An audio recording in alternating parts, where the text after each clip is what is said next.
and good to go.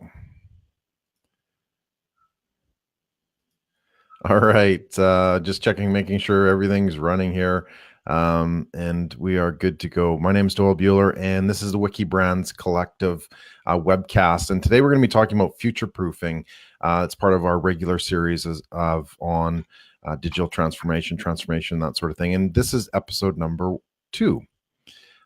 So we're going to be talking about Metatrends, and there's a lot that we're going to cover in this episode, so hopefully we can get all the information out, and we've got an amazing panel. As I mentioned, my name is Doyle Buehler, and this is the Wikibrands Collective. We've got 3 amazing people as part of this panel. Hopefully, we might have actually another one.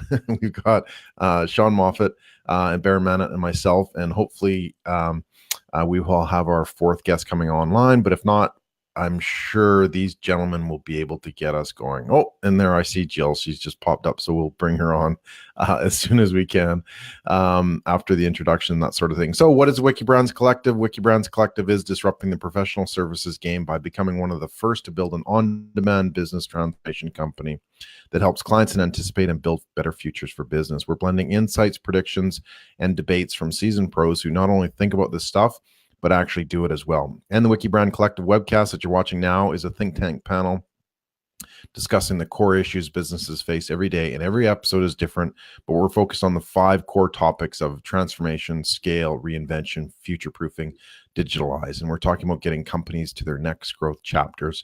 And as I mentioned today, we're talking about future-proofing, building strategy to get you through the long game. So let's meet our amazing guests. We have Sean Moffitt. He's the brains behind everything. Sean, tell us a quick little blurb about yourself. Managing director of Wikibrands. I've, I guess, been herding these bullfrogs into the wheelbarrow. There's about 70 of us now, and we're all, I liken this to a sports team. We're all like, we all play on our individual teams, but Wikibrands is kind of like the all-star team. Like we get people together every so often, and they're at their height of their game. So. Yeah, perfect. Excellent. Thank you. And then we have Mr. Baron. Welcome to the program. Tell us a little bit about yourself. Thank you. Nice to be here. First of all, great intro from my colleague Sean. Proud to be a member of the Wikibrands Collective and team, and be working with people that are looking towards the future. My day job is I run a brand consultancy and brand experience firm called Per Se Brand Experience. We're based out of Toronto, Canada.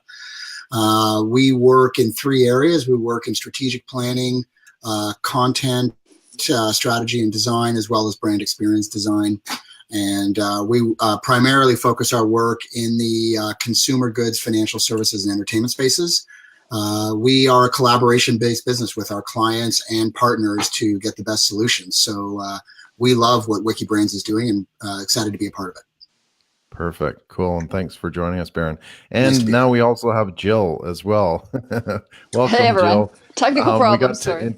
Yeah, that's okay. We got to introduction. So tell us a quick little bit about yourself. Sure. My name's Jill Rosenberg. I am co-founder of a company called Idea Central based in Toronto. And we focus on primarily creative ideation and problem solving for clients, particularly around the areas of developing content so they can really engage with their audiences and reach out to their audiences in ways that make a difference.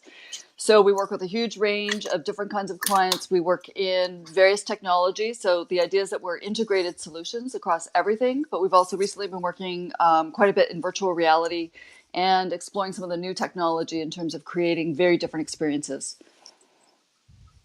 And it's great to be part of Wikibrands. It's really exciting. Very smart group of people. It's excellent to be involved in this. I know I've said this on previous panels, but this will be our smartest webcast Doyle, until the next one where I say the exact same thing. I can feel the smartness emanating from the interwebs. So,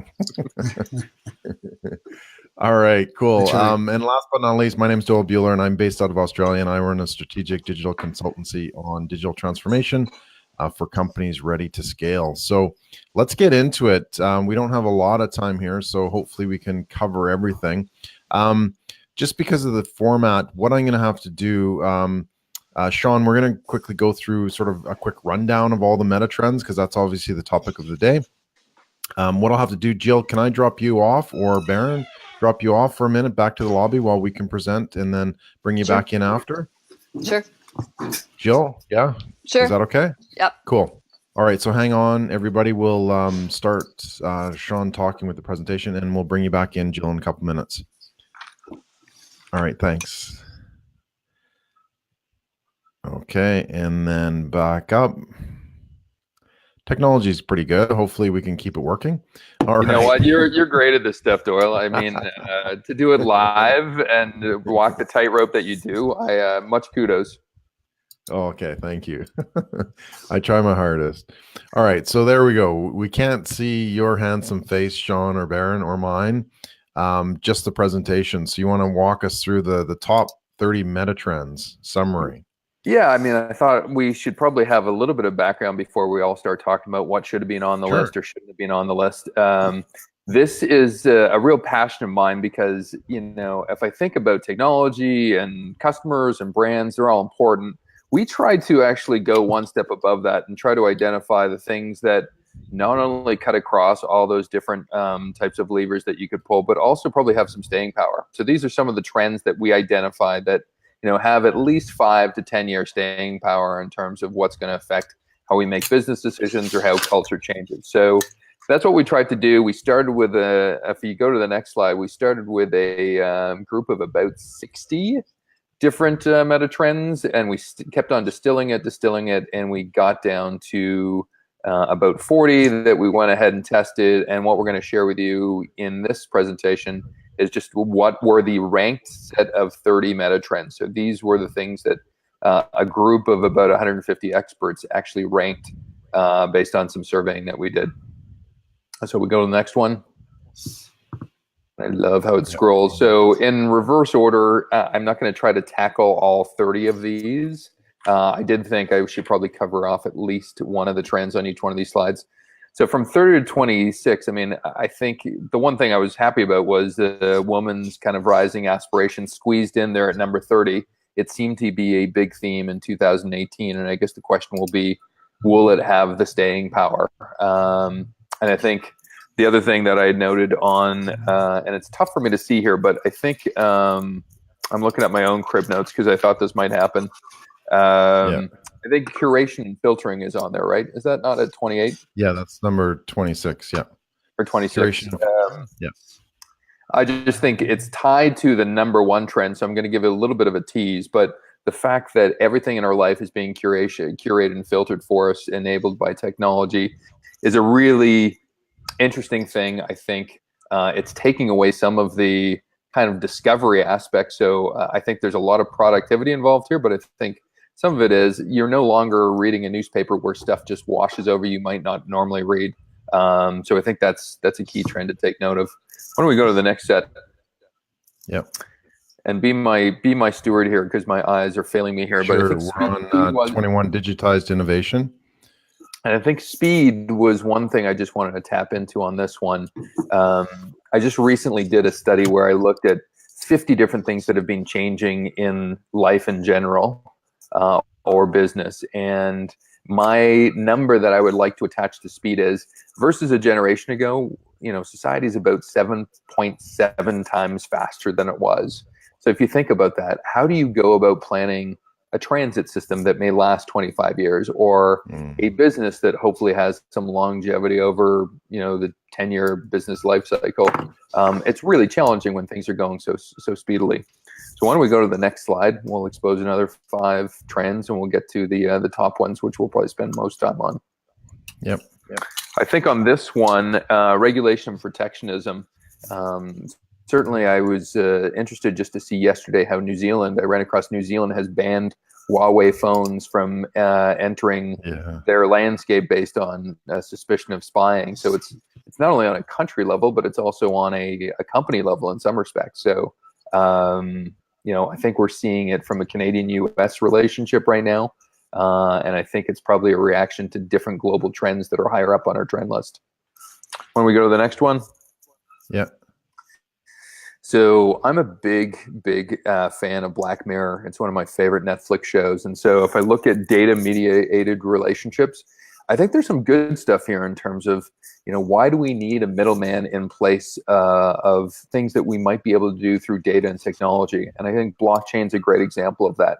If blockchain ever achieves the promise that a lot of people have set out for it, we won't have middlemen in between business transactions or legal transactions or a ton of different transactions anymore. The bad side of it is I've seen China's social credit score system where essentially data is almost functioning like a credit report. So it's like your value to society is now functioning almost like a credit report. So some scary stuff down the road on that one. We'll go to the next one. Well, some scary stuff now. They're not letting them on airplanes, apparently, depending on how their score goes.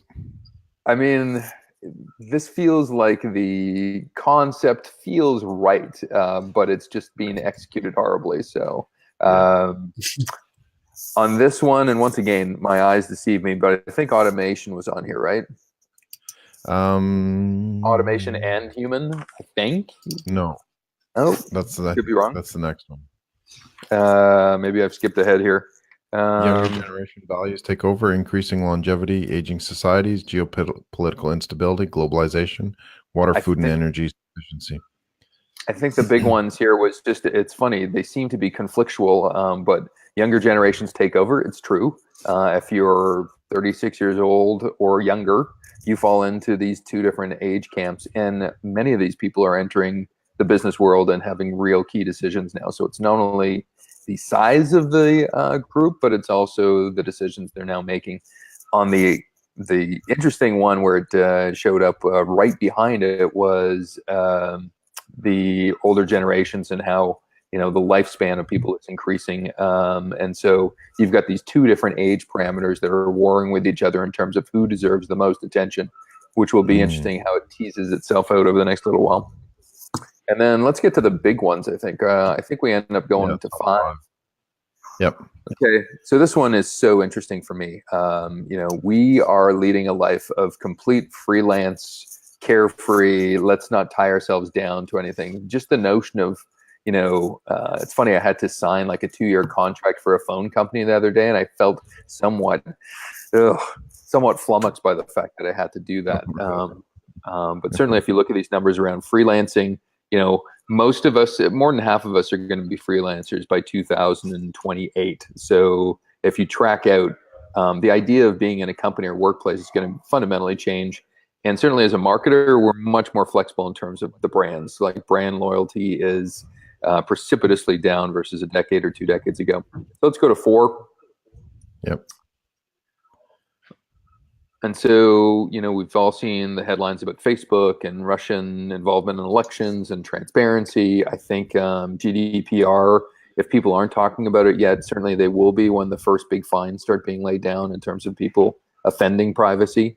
And the interesting thing here is, if I look at my study and some of the supporting questions behind it, people are more concerned about companies than they are about countries being involved in their data. So it does bring up the aspect of, does Facebook and Google and the companies that really manage your data, do they need to be regulated? Who needs to regulate them since they're a global entity? And will there be any teeth in that? So that was 4.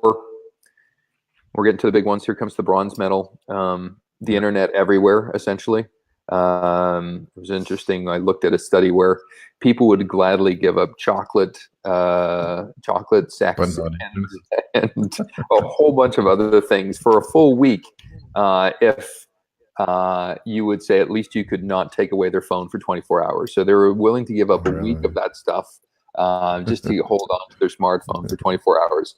That's just how addictive and pervasive our internet world has become. It's going to get worse. And last 2, so we can get to the discussion part of this whole thing. Erosion of trust. It's interesting. Canada, as the geography for the first time, fell into a low trust country last year. Edelman does this trust barometer. And so as you can see, we really don't like our media and government. We don't trust them. And business and NGOs don't fare that much better. So, it does bring into the notion of what is truth in a post-trust world, right? Is it my truth? Is it your truth? Is there some objective truth if we're just not willing to trust the source? And number 1, drum roll, please. Yeah. And I thought Colin Kaepernick was probably a great poster boy for this. Just the polarization of wealth, of jobs, of viewpoints, and consequently brands and companies is, I didn't expect this to show up number one on our list, but our esteemed experts consider this number one.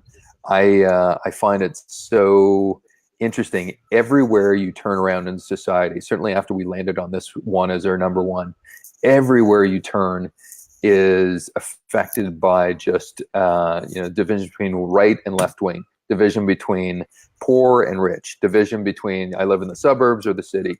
And I think technology is enabling a kind of a worldview where I don't have to worry about the other point of view, because if I go to Facebook, my worldview is going to be reinforced over and over and over. And so there is this virtual circle of polarization. So anyway, I got through that in a few minutes, but I'd love to get back into the discussion part of this, which and hopefully will create some debates. All right, so I'll bring Jill back in then. All right, three. Here we go.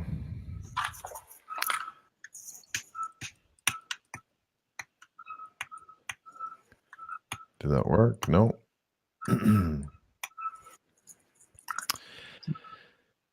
So while I'm doing this, Sean, how did you? What was the process behind getting all these up and running? So I mean, we had a group of experts defining them. We had a group of, we had about 60 as a starter list. So we had about 6 or 7 of us get together and actually go, okay, what's really happening big in the world? And then we went out and quantitatively tested and ranked what they were. So it's a simple 2-step process. But I find research so interesting when you go into it not really knowing where you'll have the answers. Yeah, exactly. No, and they are quite surprising as well. So welcome back, Jill. Maybe you've been the quiet one. You've been in the lobby there, but have you been able to see where we've gone with this, and what are your sort of initial thoughts and reactions? Well, I mean, I think it's a very fascinating report, actually, because it sort of captures so much of what I instinctually or naturally feel is going on. I feel like we're at a stage where I think everybody is kind of evaluating where we're at, what is going on, because it feels like we're at this point in time in history, I think in the political environment, where suddenly we are seeing this divide. I mean, it's interesting that was the number one, because it feels so present every single day. It feels like there is this major divide going on that I don't think our generation has seen in history. We haven't experienced that per se, particularly in North America, I think. So I think that's very fascinating. And I think we're also at a point where, particularly as digital marketers, where we're evaluating what's our role in all of this. You know, the internet was created, and it was supposed to be this sort of great opening platform where there was going to be access to everything, and everybody would explore, and it would be this great leveling, this playing field that was leveled. And now we're going, wait a minute, hang on. People are concerned about their data, what is being used with the data. We've created walls creating apps, and now people are enclosed in these walls where they're only really getting the information that is being fed to them very specifically. So I think we're just at this very interesting point of both, from a Metatrend standpoint in terms of everything happening in the world, and having to evaluate, okay, what are we going to do with all of this? What is the conscience level that we need to be considering? What are the ethics around all of this? At the same time, there's huge opportunity. So there's huge opportunity around in terms of technology improving certain things in lives. Like the whole idea of this aging population is interesting to me. I think that there's a lot of tools that can be used around caregiving and assisted healthcare for elderly people, or surveillance, where you're watching, you have an eye on your parents or whoever you're taking care of. So I think there's a lot of niche opportunities for people to be jumping in and saying, okay, this group, we can come up with different ways to take care of them. So I'm just sort of looking at it all and taking it in and trying to see where are the opportunities and where do we need to be more careful and try and raise the consciousness bar for our clients or for people in general. Yeah, it's very interesting, and I'm wondering just if it's sort of because polarization is sort of the number one trend, is that maybe a pushback because we've kind of been enclosed in these, we've been pushed closer and closer together, so we kind of create these realignments. Baron, I'd love to get your sort of insights in terms of the meta trends. Like, what do you think? How does this apply to you, and what you're seeing as well? Well, I think what we're seeing when we're talking to brands and clients, I think, kudos to the Wikibrands team and the panel, who I think have done a really interesting job in capturing through a breakdown of 10 categories where the needle seems to be pointing. I think some of these they build on top of each other. I think polarization of wealth and jobs has a direct correlation to trust and privacy, as well as some, probably you can bring in that geopolitical spectrum. I mean, the fact is, I think there's a jump ball on trust. And I think our governments in the age of the internet have been slower, I'm painting with a broad brush here, but have been slower to adopt than private enterprise corporations, which is nothing new. And I think as audiences, we are trying to figure out, who do we trust now? And I think we're open to seeing companies lead, whoever is going to lead, whether it's a politician, a political group, a civic group, or companies. You look at companies like Patagonia, who, this is what we believe in, and we think this is important. It's wrapped in the story, but I think that goes to trust. I think privacy is going to continue to be in a top 5 area, because without the foundations of trust, where do we go? And I think we go to spectrums, we go to poles, which I think naturally evolves into number 1, which is, there isn't a spectrum of left, middle, right anymore. There's black and white. There's an income spectrum. There's a political spectrum. To Jill's point, there's a conversation spectrum where, when we have to filter out so much information, we go to extremes, whether that's left, right, whether that's wealth versus lack of resources, whether that's trust, not trust. It's very simple for us to categorize. I think there's a lot of gray in here, but certainly the spectrum seem to be growing in terms of polarization, which is concerning from a social science point of view. But from a business and commerce point of view, I think there's roles for brands at both ends of the spectrum. So it depends on where you want to carve up the discussion. Well, from a business standpoint, it perhaps allows you to sort of find and niche your audience as well, because there is sort of less gray. It's either, right or left, or red or blue, or whatever the case may be. Sean, so do you think we're going to see this trend for a while? Is this something, blip in the radar, or is there a lot of, momentum behind this? And are we going to see more of it in the coming months and years? Well, certainly the polarization piece, as far as like 150 years of research, you have to go back to American Civil War to find a group of people that were more disparate in terms of their beliefs. So they've actually tracked some of the data that exists to go back then. So This is pretty historic, at least in North American terms, in terms of the polarization. To Barron's point, it's an interesting one too. Like, what do we do? So forget about the societal focus on this topic. If we look at this strictly from a business prism, there is a tortured kind of opinion lens out there that says, should companies be wading in and actually staking a position on one of these poles or another? Because I can argue both points. Like, live by your values, as Patagonia does. They understand their customer real well. Their audience is very targeted. Or you are McDonald's and you sell to everybody. And the moment you take one position, the other position is going to hate you, and you are going to lose or have a risk of losing a lot of your base. So I find it fascinating from a business standpoint. Should you be wading in and taking stances on things? And I think the future startup may not be based on technology. A future startup may be based on, you have this belief and we are going to feed you this belief through technology and whatever, and be able to pick apart some of the corporate giants that way. No, that's yeah. Well, just to clarify, like, being in Australia, we don't obviously hear all the news, but I did hear sort of rumblings of Patagonia. What did they do again that was in the news recently?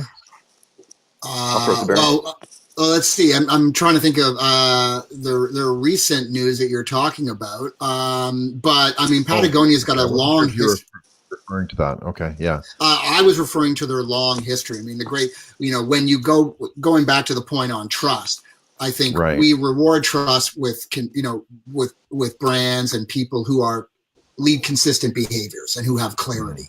And corporations that I think have done that really well, an example would be Patagonia, where they've said, you know what, we want to understand the impact of the environment on our business. We want to share that with our customers. So there's a transparency of knowing where your products are being made and how they were impacted, or how the world was impacted, to bring them to the store, which falls in line with the Patagonia ethos and what the customers are looking to do. It makes a ton of sense. To Sean's point, I think there's certainly a correlation between company size and the ability to take political stands. But my point is more around, I don't think it's just political. It could be political, it could be socioeconomic, it could be nutrition.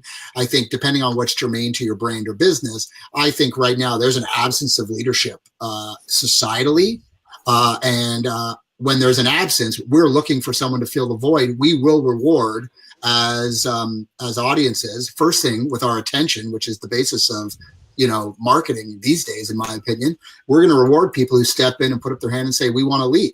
Now, whether that's good or bad, that's a different discussion. But there seems to be a lack of leadership right now, which I think is impacting a lot of these trends we're discussing. Yeah, no, absolutely. Leadership is always key in all of these trends and organizations and that sort of thing. I think with the Patagonia story, the one that I heard recently was that they were taking their tax credit or whatever that was received from the government and actually applying it towards climate change initiatives. So, not necessarily specific to this trends, but anyway, I just sort of wanted to highlight that. So, in terms of like bringing this back down to earth here, I think this is all the time we have, but what is your thoughts, and I'll go through each one of you as well, towards like what should a business be doing to sort of take these trends and apply them? So pick one of them and tell us, how should businesses actually deal with this, or can they deal with it, or that sort of thing. Jill, would you like to start?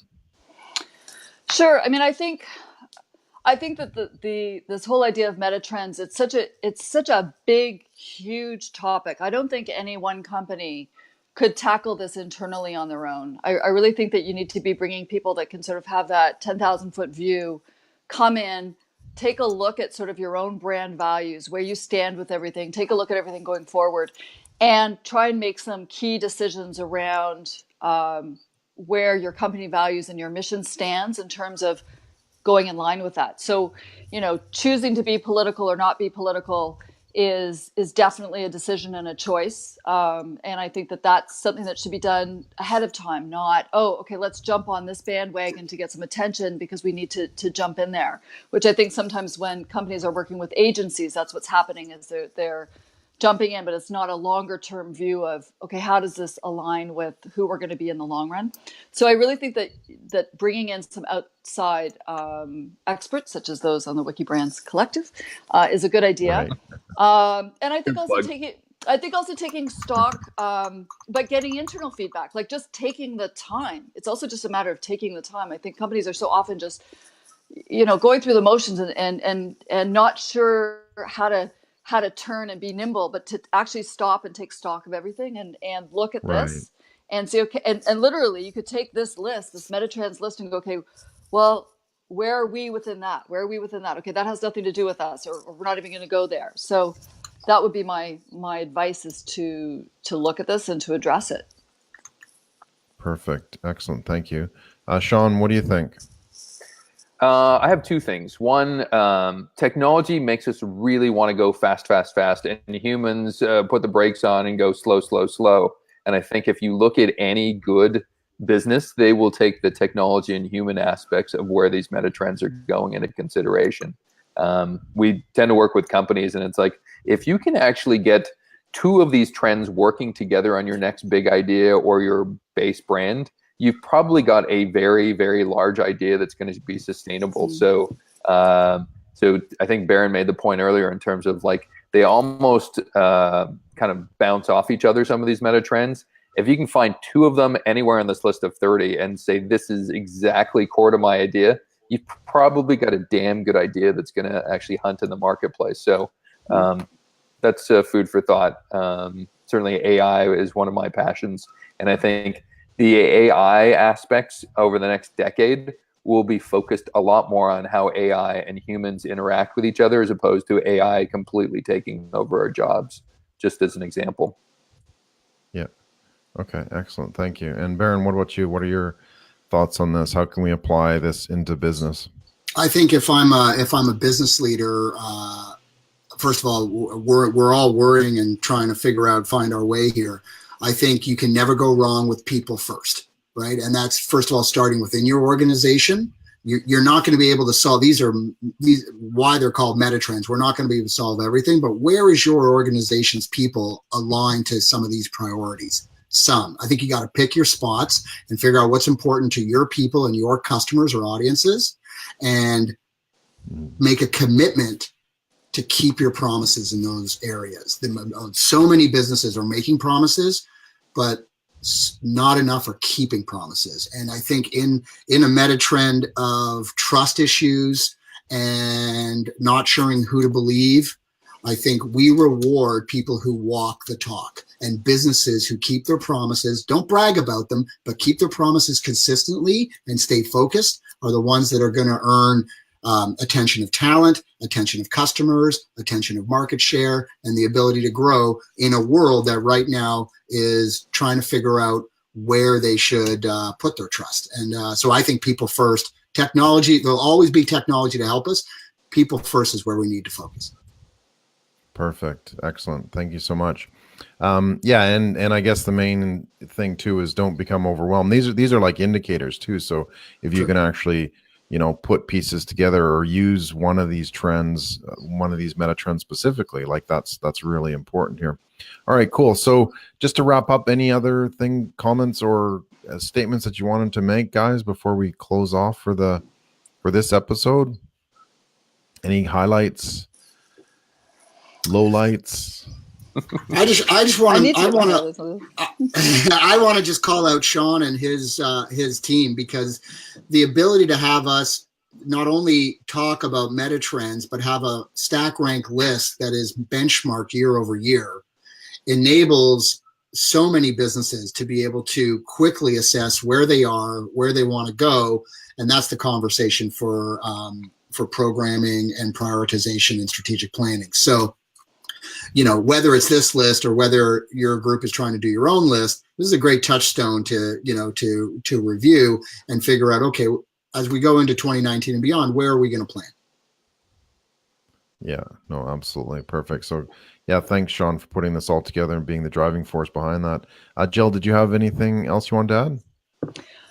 Well, I think anybody that's, probably watching this, or, our group in particular, I think we have a big responsibility. So I think this is not top of mind, thoughts and thinking. And I think it's our responsibility to have these conversations with our clients, for them to consider with their customers, even, having them doing some polling if they don't really understand who, I like that. It's definitely the people first. If they don't have an understanding of where their customers might be around a lot of these issues, I think it's our responsibility to really push for that and say, this is important, and you will either succeed with this or you will fail with this. And I think more than ever, there's a chance for both to be in extremes.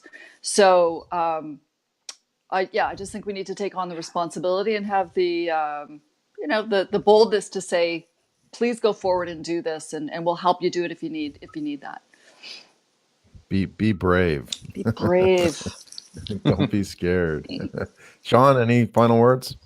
And I just want to make people know, this is as head in the clouds as we ever get within Wikibrands. I think we do have like these micro trends in terms of customers and technology that probably will affect your 1 to 3 year outlook. I just get excited about discussions like these because they affect kind of decisions that you may make in a role that takes 5 to 10 years to have transpire. So if you're building a subway system, is that the smartest thing to do? You're probably going to look at a meta trend. If you're building a political movement, are you on the headwinds of good change? You're probably looking at meta trends versus something smaller. So I'm glad we had the mini discussion today, because I think too infrequently we probably have discussions in business certainly about how these big sociological changes are affecting what we do on a day-to-day basis. Yeah, and they're all really, really fascinating as well. I know we could stay on here for a long time and go through these. But thank you so much, everybody. Sean Moffitt, Jill Rosenberg, Baron Manett, and myself, Doyle Buehler, for joining us, sharing your ideas, your insights, and Sean for putting these together with the team, with the Wikibrands team. Just absolutely brilliant. So for everybody who's watching, we have some amazing shows coming up. Pardon me, as well on the Wikibrands Collective Webcast, and you can go to wiki-brands.com/webcast to see some of the other episodes as well. So if you learned something new, please like and share, or simply ask us a question on YouTube where this will be posted, or wherever you happen to see it, and we'll respond as quickly as possible. Thank you so much, and we will see everybody online. Thank you. Thanks, everybody. Thanks. Thank you. Thank you.